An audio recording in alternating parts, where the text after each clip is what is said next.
This is Matthew Horwood reporting once again live from the Strong and Free Conference. I'm here with Élie from True North News. Élie, how are you doing today? I'm doing great. How are you? I'm doing pretty good. Élie, could you talk a little bit about what your history is, how you got into journalism, why you wanted to become a journalist? What's your story? Well, I actually never had becoming a journalist in mind until pretty recently. Like I've been wanting to be a lawyer for most of my life, and I'm still planning to get a law degree. But I discovered journalism more than a year ago, actually, during the last leadership race. We were all in quarantine, so having nothing to do, I decided to reach out to the leadership candidates, started my own podcast, and after that I began writing a few columns here and there for some independent sites, and got a job later with the Post Millennial, which is another one of Canada's independent right-of-centre media channels. And, you know, most of my work there was mostly just like punditry or very short writing. And when I started at True North back in January, I really got to see what, like, full-on journalism, when you actually, like, put a lot of work into developing such a unique story and give you, such a nice objective take to it. And I've really just discovered a love and passion for it, and it's been great to be here as a journalist. I find being at these conferences as a journalist is much more fun than just being there as an attendee. Absolutely, you're right about that. So you've been at True North since the beginning of 2022, is that about correct? Yes, exactly. Yeah. Can you tell me about why you decided to move from over to True North News? What made you make the switch? So I've always had great love for True North. Actually, when I got started with my we can say my political career with my podcast, that the first interview I ever did was with Candice Malcolm on the Candice Malcolm show of True North. Candice Malcolm is now my boss. She's an amazing woman. So I've always had this kind of soft spot for True North. I've always appreciated the work they do. I've always seen them as probably one of the greatest news outlets in Canada, and I'm not just saying that because I work there. I genuinely believe that True North does amazing work. So when I was looking for a new job, because I used to work in politics and I wanted a break from that, I just reached out to them and they hired me, and I couldn't be more happy about that. That's awesome. Now, I understand that you covered the Freedom Convoy back in the beginning of the year, and you also covered the Rolling Thunder rally that happened a weekend ago. Could you tell me about your experience at these events, and was it portrayed accurately by the more mainstream media? Well, absolutely not. The legacy media for the convoy, I think, exposed itself and its bias that it had. I mean, before the truckers even got there, they were pushing stories like CBC, I believe, was pushing a story about it being Russian interfered or something, and that was just plainly false. I'll give you an example of how inaccurate the media was. I've learned in one of my university courses that there's like a concept of reality versus media reality, and I was busy during the week, so I wasn't down at the convoy reporting, but I was watching mostly the legacy media, because that's, when it comes to local news, that's usually all we have. And I had the feeling that, okay, from the weekend where I was there, everything was nice and peaceful. It must have just gone downhill. And I was going on a Friday night expecting it to be completely sketchy. And I get there, and there's barbecues, and there's dancing, and there's just such a friendly vibe. And there's bouncy castles, too. Exactly. There's bouncy castle. The people, so many friendly people. And, I interviewed a lot of people. Some people didn't want to go on camera, but they were still so friendly. And this was so misrepresented. This was a peaceful protest. It was overall, I believe it was mostly a lawful protest. There's always going to be a few bad apples, and there were a few bad apples. But overall, the majority of people that came to this event, they didn't come to terrorize the people of Ottawa. They came because they had their rights taken away for the last 2 years, and with all these mandates, and people simply had enough. I mean, to give you a perspective, when the Freedom Convoy started in Ottawa, we were in a lockdown, and look at us now. No masks, no social distancing. I do believe that the convoy had great influence in the policy of Canada, which went from one of the most regressive to joining the rest of the world and letting people get back to their lives. It did likely make a difference. And that was my experience, too, covering the Freedom Convoy, being on the ground, was that it was portrayed a bit differently from how it actually was. Now, the Rolling Thunder, we were both there for that. You saw on the Friday night, it got a little chaotic, a little out of control. But what were your thoughts on what happened Friday night when all the convoys showed up and there was the police action? Well, I was actually surprised because during the Freedom Convoy, a so-called worst-case scenario had never happened. This was completely, from what I've heard, unpredicted. Nobody was expecting that. I was actually, that stepped off. I was on the hill before they moved to Rideau Street, and I had to go and upload some stuff to my social media. I come back, they're gone. And so I run down and I see them like marching down to the hill, and there was a convoy, and like it gave me this type of like nostalgia. It just felt like the Freedom Convoy. It did feel exactly like that. We weren't freezing our hands off. But like there was beep, beep, beep, beep. And I'll tell you what was so funny was that there were people who had gone into the mall when everything was normal, and they came out to that, and their looks on their face was priceless. They were absolutely bewildered. It was so funny. They were not expecting that. So I think, in that sense, I think for the people of Ottawa that maybe weren't too happy about the convoy coming back, that it wasn't a strong point. And what I think was a little disappointing is some of the people resisted when the police came, and that's why the police had to tow away vehicles. I mean, that's a little.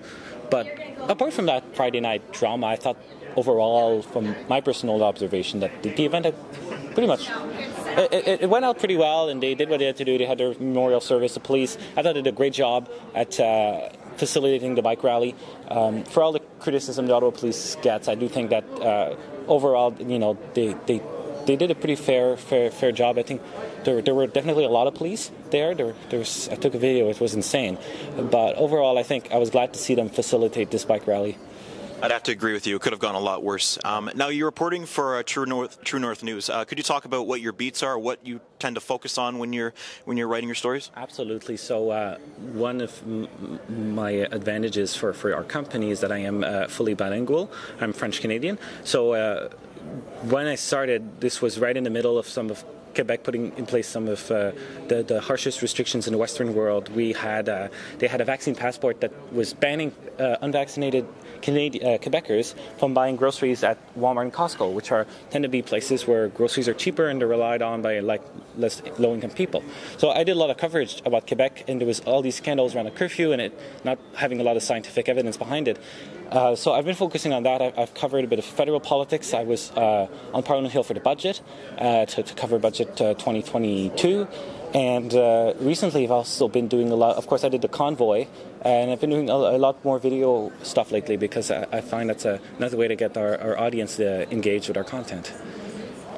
Absolutely. Now, here in alternative media, we tend to give the CBC and mainstream news a bad rap and say that they're being biased and not covering all aspects of the story. But you know as well as I do that it can be very difficult to present a non-biased, accurate story and have all sides being told. Could you talk a little bit about what your strategy is for ensuring that the information is getting out there, but it's not biased towards one side and it's fair and accurate reporting? Well, that's a very good question, and thanks for asking that. Look, I used to be a conservative staffer back in the day. Now I'm no longer, of course. True North, what's good about True North is that we are a legal charity. So True North is a non-partisan organization. Nobody that works at True North is partisan, or we do not support as an organization any political candidate. On our programming, we actually have different conservatives on. We've had Maxime Bernier, and then the leader of the Conservative Party. We talk to everyone. What I do personally is I have basically cut most of my partisan ties, probably all of them. Because as much as I can trust myself to be neutral, it's out of a matter of principle. I don't feel comfortable walking into Parliament or into my role as a journalist with partisan ties. So I've mostly cut my partisan ties, and I really try to write a story. And if I have biases, because we all have biases, I always try to get to make sure that I am aware of what my biases are going into a story, so that by the time the story is done, the biases are removed. Because we, as independent media and at True North, we tell, we don't just tell the other side of the story, we tell the whole story. So we want, our readers might not always like what we have to report, but it's the truth, and we're here to report the truth. That's a good strategy. Now, you were here yesterday or last night for the Conservative debates. Yeah. Could I get your thoughts on what you thought of it? Do you think anybody really came out on top? Was there anybody you were surprised with their performance or thought they could have done a little bit better? And also, I'm going to hand this off to you and have you hold it because sure. My fault. Fair enough. The debate was good to have a debate. I'm a big fan of debates. I think we should have as many debates as possible because I'm a big person of ideas. I think it's good to talk about different ideas. It was entertaining last night. Pierre Poilievre and Jean Charest went after each other, and I think that could replace most comedians, honestly, nowadays. The person who really, I think, and this is not just me, I've heard this from a lot of people, is Roman Bauber. Really did a good job, and I know Roman personally, and I think he's a he's a very strong and very principled politician. But I think that most people who maybe didn't know that were kind of surprised by his performance. Leslyn Lewis came off as very powerful, like she talked with a lot of conviction, and of course Pierre Poilievre just knows how to deal with a crowd. I would say the loser probably would be Patrick Brown, and he sent an email this morning calling it a debate, quote unquote, and like, if we were saying, like, if you are scared of being in a room full of conservatives, what does that say about becoming leader of the Conservative Party? I fail to see the strategy. Peter MacKay tried this strategy. He ran away from independent media. He was the only candidate that refused to do an interview with True North. He was the only candidate who didn't speak on my podcast. It failed. And the fact of the matter is, if you want to get the support of a partisan base, like the conservative base, you got to talk to the medias that base listens to, and that tends to be right of center independent media. Absolutely. It was a strange strategy from Patrick Brown, and you saw that the debate moderators even called him out and gave the candidates an opportunity to have a free shot at him, which is quite unfortunate. Unfortunately, I will add, I was disappointed that the candidates didn't address Aaron. So Candace asked about Aaron O'Toole, and we were asked about Patrick Brown. Most of the candidates kind of skated around the issue. Mm-hmm. Like, I would have liked to see every candidate admit why Aaron O'Toole lost. And the reason why Aaron O'Toole lost was because he became a more progressive, and that alienated the base. And I was out in Alberta, and I saw it with my own eyes. People were turned off. And when you alienate the base, your base splits. And that's why the PPC gained. So I would have liked personally to see candidates address that. I know in politics you have to be polite and stuff, but at the end of the day, if you are going to run, I think, and be the leader of the party, you have to talk about the flaws. Absolutely. We did see the last election how you need to stick to your convictions and be, once you become elected as leader, what you said you're going to be, and that was unfortunately why Aaron O'Toole did not do very well. Yeah. Any other thoughts on the debate last night, or what you'd like, perhaps what you'd like to see asked at future debates, what you'd like to see discussed? I would actually, the one issue that I think we need to talk about as conservatives is life issues. I think there's a lot of opportunity to present good pro-life policy that's not without restricting any woman's right. I hold a position personally that I think, looking on policies, you could probably reduce the rate of abortion without banning it. So I think it would be cool to see the conservative candidates maybe talk about that.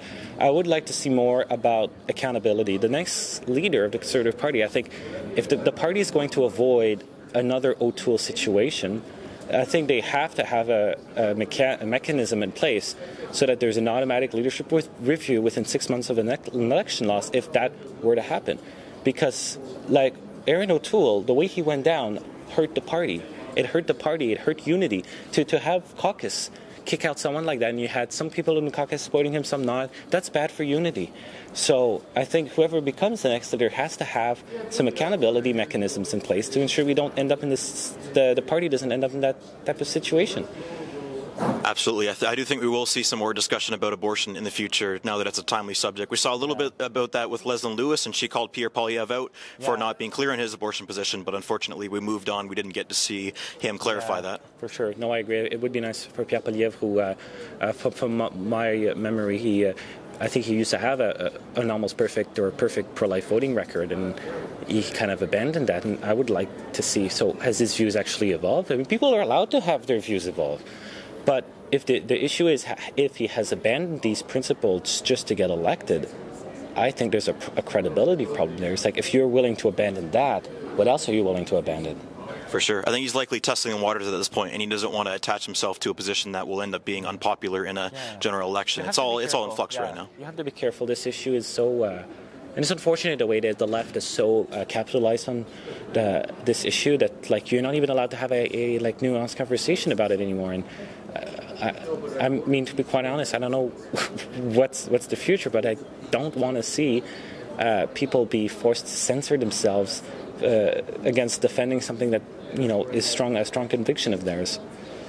For sure. Very touchy subject, not black and white. I don't tend to personally like to talk too much about it, given that I don't have a womb, but there definitely is a lot of nuance to it, and a lot of different positions that need to be heard out, and the debates and discussions need to be had on that. Yeah, absolutely. Yeah. Anything else you'd like to add about the work you're doing at True North News before we wrap up here? Well, I mean, if you support us at True North, you can make a donation and receive a tax credit. We are a charity. Every dollar that you give to True North goes towards supporting our independent journalism. And yeah, continue supporting us or supporting outlets like the Western Standard and Rebel News and others. Like independent media has done so much, I think, for Canada in the last few years, but especially in the last few months. And I think if you support our work, please support us financially or share us with your friends and make sure that more people see the work we do. For sure. Well, there you have it. Élie of True North News, one of the Western Standard's allies in alternative right-leaning news networks. Élie, thank you for coming on the show. Thank you very much. Thanks for having me.